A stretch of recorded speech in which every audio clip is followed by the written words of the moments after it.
Okay, the fan noise was absolutely horrendous in my first two videos, so I'm going to go ahead and use my Bluetooth headset. The sound quality on my voice isn't as great, but whatever, as long as you can understand me better.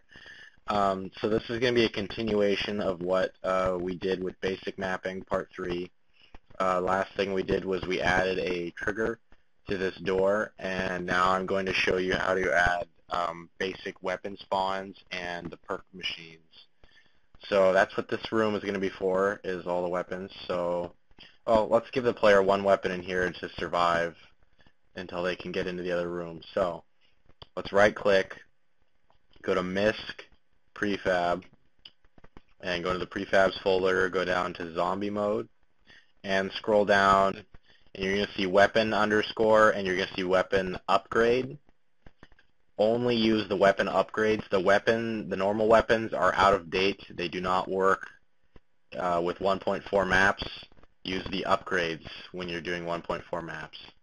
So let's give them a let's give them a Gewer. Where's the Gewer? There it is. Gewer 43. Open.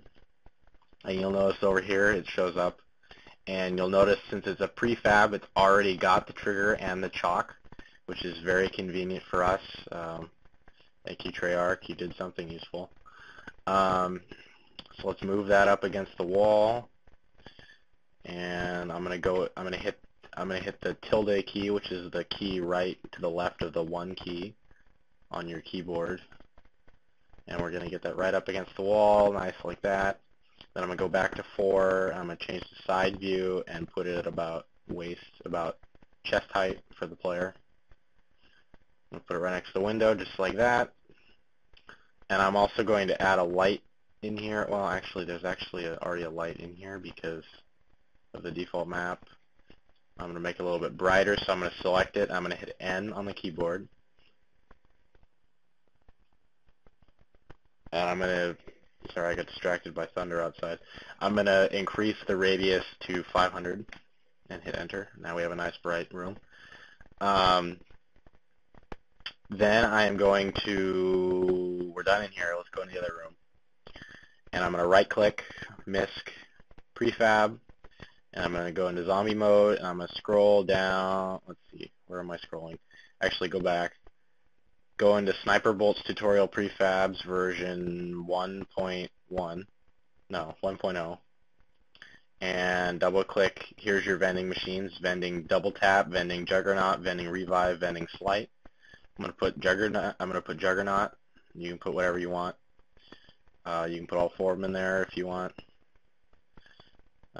Doesn't really make for a balanced gameplay experience, but whatever the hell you want, it's your map. Okay, you can see right here the perk machine isn't quite on the floor. You can see it here too. So I'm going to hit the tilde key again right next to 1, and I'm going to move it down the floor. It's still not quite there, so let's move it. There we go. Okay, so we have a Juggernaut machine, fairly simple because of Treyarch's, or because of Sniper Bolt's nice prefabs. Let's put a random box.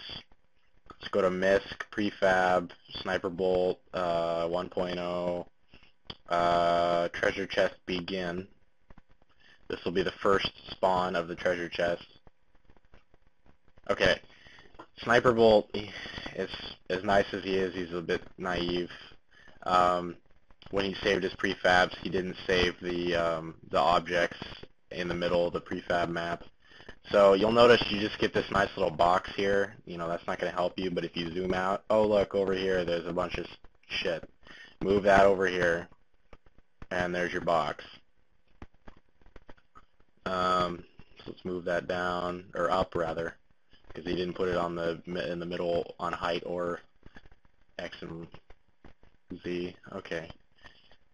Move that up against the wall, put it on the floor, like that. That looks nice.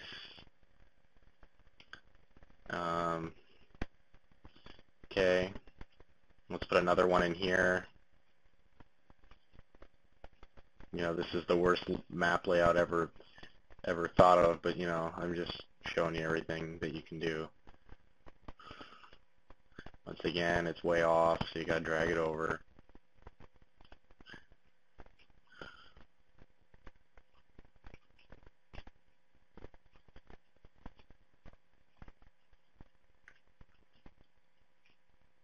Okay, so now there's a weapons box spawn in here too. And let's add some more weapons on the wall. Misc prefab, zombie mode.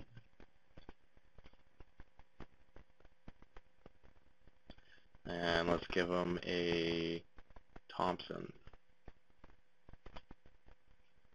We're going to go ahead and put it up at waist or chest level. We're going to turn it around using the R key because the chalk isn't pointing the right direction. There, now we can see it. It's only a, you can only view the chalk, it's only a one-way deal. You can't, it's not double-sided, so you have to turn it to the way that you can see it. Otherwise the players won't be able to see it either. That's a little high, so let's move it down. There we go. Let's put a light in here. And whenever you make a new room, a good rule of thumb is to add a new reflection node. So I'm going to go ahead and put one by right-clicking. I just placed a light by right-clicking and choosing light. And I'm going to place a reflection node by right-clicking and choosing reflection probe. Sorry, not node, probe. Put it right there. They don't have to be below the light. They can be wherever. But just make sure they're there. And that concludes part one of advanced mapping.